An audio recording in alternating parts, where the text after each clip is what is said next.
All right. This presentation is going to be about post traumatic stress disorder, or PTSD, by Samantha Borseth.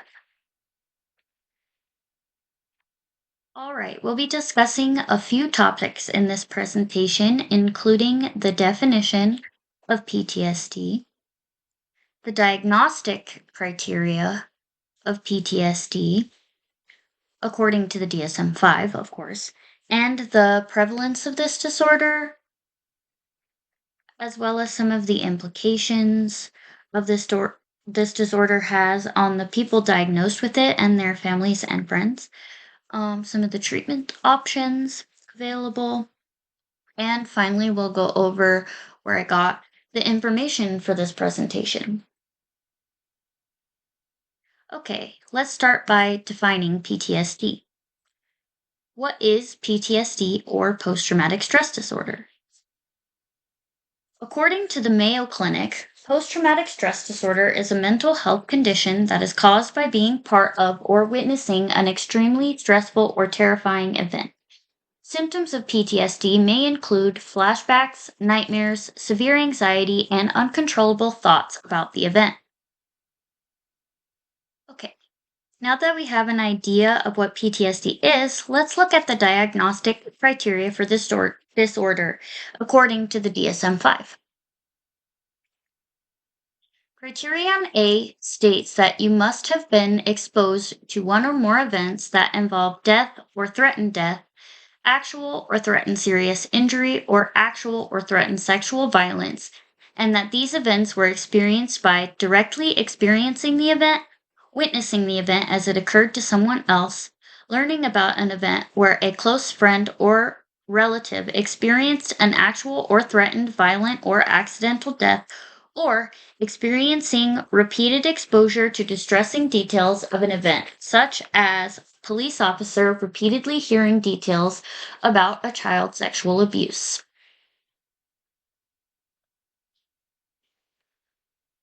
Criterion B states that you must have experienced at least one of the following intrusive symptoms associated with the traumatic event, including unexpected or expected, reoccurring, involuntary, intrusive, upsetting memories of the traumatic event. Repeated upsetting dreams where the content of the dreams are related to the traumatic event, the experience of some type of dissociation, for example, flashbacks, where you feel as though the traumatic event is happening again, strong and persistent distress upon exposure to cues that are either inside or outside of the body that are connected to the traumatic event, and or strong bodily reactions upon exposure to a reminder of the traumatic event. Criterion C states you must frequently avoid reminders associated with a traumatic event as demonstrated by one of the following, including avoidance of thoughts, feelings, or physical sensations that bring up memories of the traumatic event, avoidance of people, places, conversations, activities, objects, or situations that bring up memories of the traumatic event. Criterion D states you must have at least two of the following negative changes in thoughts and mood that occurred or worsened following the experience of the traumatic event, including the inability to remember an important aspect of the traumatic event, persistent and negative evaluations about yourself, others, or the world. For example, thoughts like, I am unlovable or the world is an evil place. Elevated self blame or blame of others about the cause or consequence of the traumatic event. A negative emotional state, for example, shame, anger, or fear that is pervasive. Loss of interest in activities you used to enjoy. Feeling detached from others and persistent inability to experience positive emotions, for instance, happiness, joy, or love.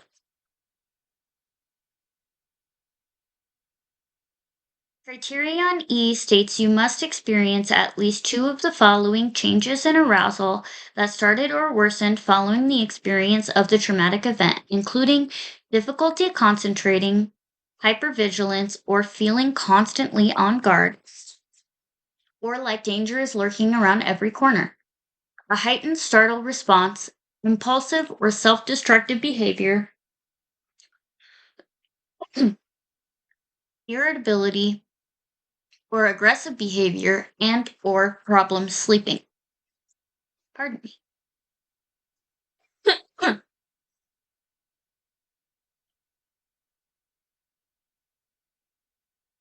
Criterion F states that the above symptoms must last for more than 1 month. Criterion G states that the symptoms must bring about considerable distress and or interfere greatly with a number of different areas of your life. And Criterion H states that the symptoms must not be due to a medical condition or some form of substance abuse. In order to be diagnosed with PTSD according to the DSM-5, you must meet the following criteria. Criterion A, one or more symptoms of criterion B, one or more symptoms of criterion C, two or more symptoms of criterion D, two or more symptoms of criterion E, and criterion F through H. Okay, let's talk about prevalence. Now, how common is PTSD?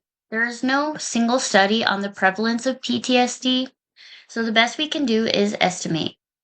We do know that men and women experience different types of traumatic events, with men being more likely to experience accidents, physical assault, combat injuries, or witness deaths, while women are more likely to experience sexual assault. Now, to truly estimate the numbers, we have to know that most people will go through a traumatic event in their lives. However, most of these people won't develop PTSD. In the US, about 6 of every 100 people, or 6% of the population, will have PTSD at some point in their lives, and many of these people will recover and no longer meet the criteria for PTSD after treatment. So the numbers I've gathered takes into account people who have had PTSD, whether or not their symptoms went away.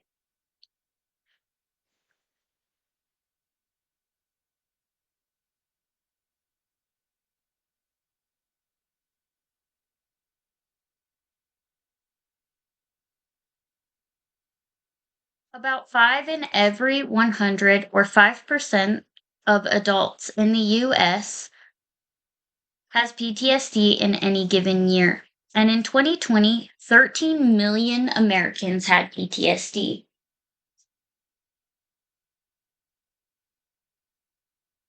Women are more likely to have PTSD than men, and 8 in every 100, or 8% of women, experience PTSD at some point in their lives, while around 4 in every 100, or 4% of men, will experience the disorder.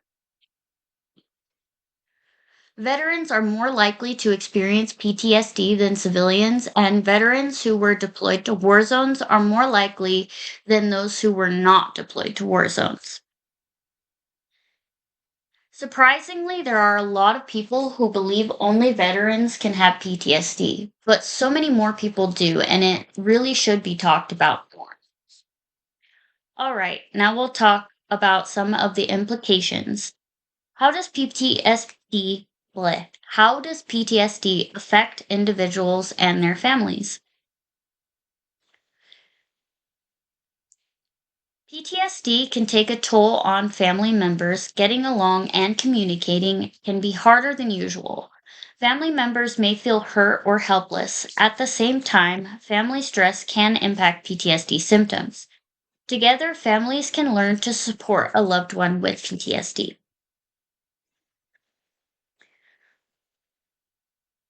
When someone has PTSD, it can affect their relationships with friends,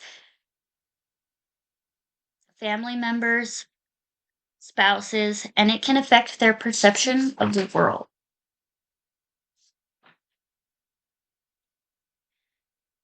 In the next slide, I've included a video of some people's experience with PTSD.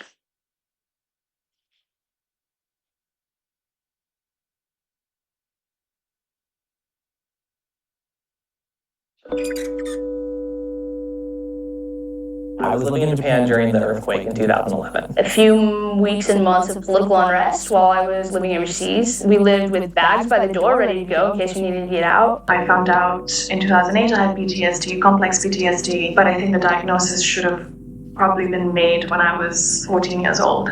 I was raped, and as a result, I live with PTSD. The civil war in Lebanon broke out in 1975. I was only 17 years old. I lived through that for about 12 years. As it kind of sunk in, I started to feel really guilty because I always associated PTSD with people who had been to war. I just didn't think I deserved it.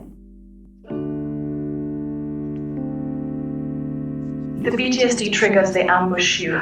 You don't know when it's going to come. It's sort of the unknown. Every day you wake up and you don't know if you're going to have a trigger today. I was at a movie, and there's a part where this woman got trapped in a car. I had a serious panic attack. There's a song that was talking about like shooting and armed robbery, and just hearing that song, like, that was all it took. Something happened when I was 13, and when my trigger happens, in that moment, I am 13. Usually the sounds of jet planes overhead would trigger off the memory for me of those days. It would make me feel weak in the legs, and my memory will go back to that time trying to look after my children when they were little and protect them. All I have to do is hear a jet plane, and that's where my mind will go. At times, it has literally felt like I'm dying. You feel like this, you're never gonna get past this.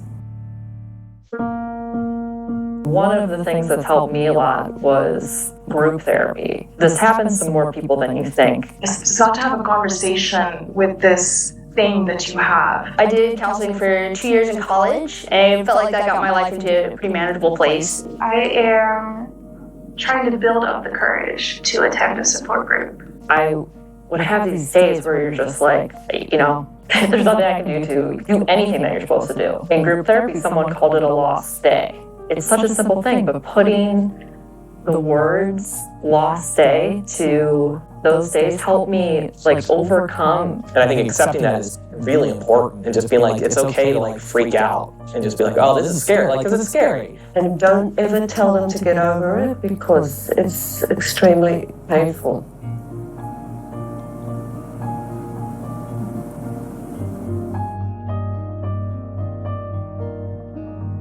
It takes practice, and it takes patience, and it takes faith. You have to know that the fact that you've been through something so traumatic and you're here, you are much stronger than you think you are. Don't feel guilty when you have a good day. Give yourself time to heal. You can't judge yourself for it. It'll never be the same, but it can get better, and it's worth whatever it's gonna take. You can have a better life. There is a light at the end of the tunnel. You just got to find the right thing that works for you. And getting help is not a sign of weakness. It takes a lot of strength and a lot of courage, and you deserve the happiness that comes with getting better. My name is Kate. My name is Tammy. My name is Kirk, and I live with PTSD. PTSD.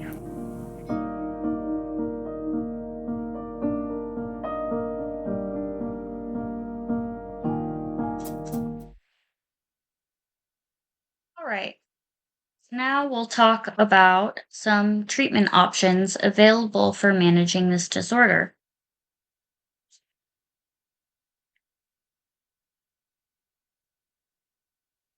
APA's clinical practice guidelines strongly recommend 4 interventions for treating PTSD and conditionally recommend another 4.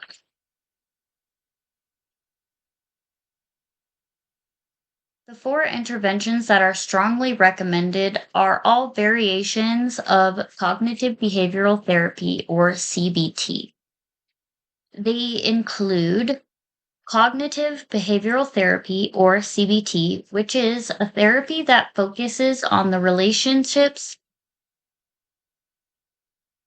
among thoughts, feelings, and behaviors. It targets current problems and symptoms that and focuses on changing patterns of behavior, thoughts, and feelings that lead to difficulties in functioning.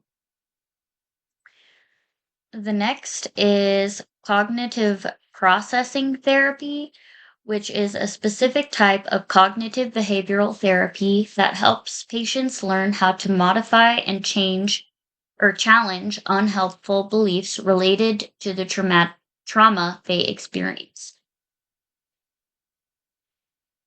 Cognitive therapy, which is derived from cognitive behavioral therapy, entails modifying the pessimistic evaluations and memories of trauma with the goal of interrupting the disturbing behavior and or thought patterns that have been interfering in the individual's daily life. And prolonged exposure, which is a specific type of cognitive behavioral therapy that teaches individuals to gradually approach trauma related memories, feelings, and situations by facing what has been avoided. A person presumably learns that the trauma related memories and cues are not dangerous and do not need to be avoided. There are 3 psychotherapies and 4 medications that are conditionally recommended for PTSD interventions that receive a conditional recommendation.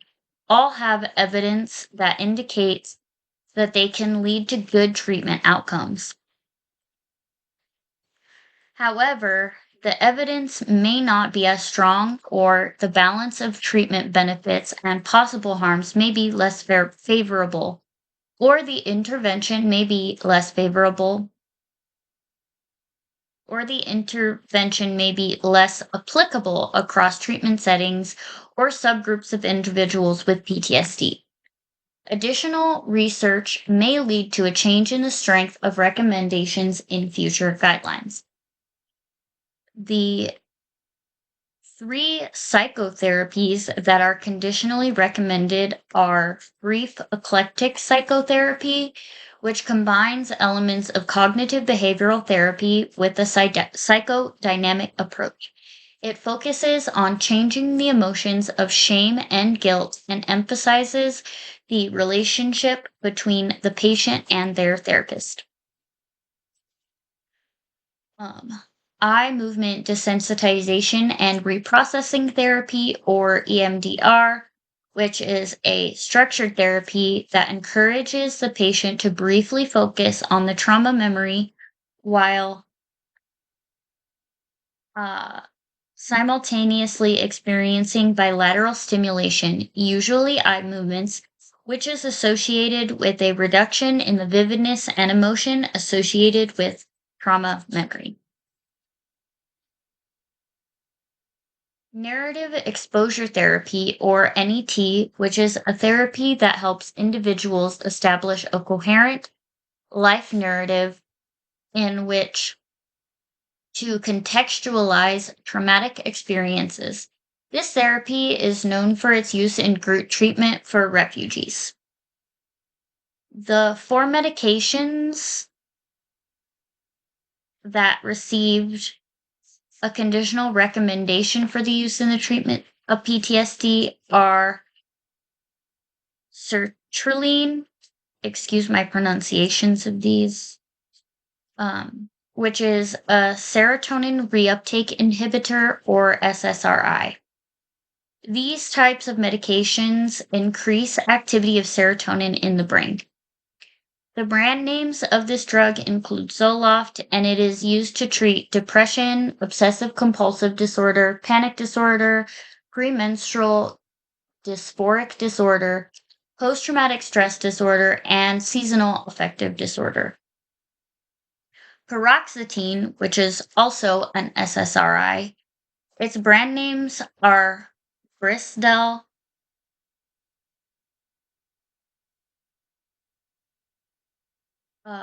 Bristol, Paxil, Paxil CR, and Paxiva, and it is used to treat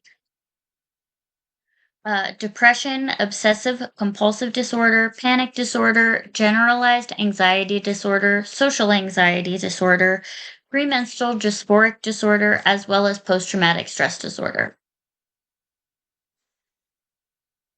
Fluoxetine, which is also an SSRI, its brand names are Prozac, Prozac Weekly, Rapiflux, Serafem, and Selfem G. And it's used to treat depression, obsessive compulsive disorder, bulimia nervosa, premenstrual dysphoric disorder, panic disorder, and post traumatic stress disorder. And lastly, venlafaxine, which is an SNRI or serotonin and norepinephrine reuptake inhibitor.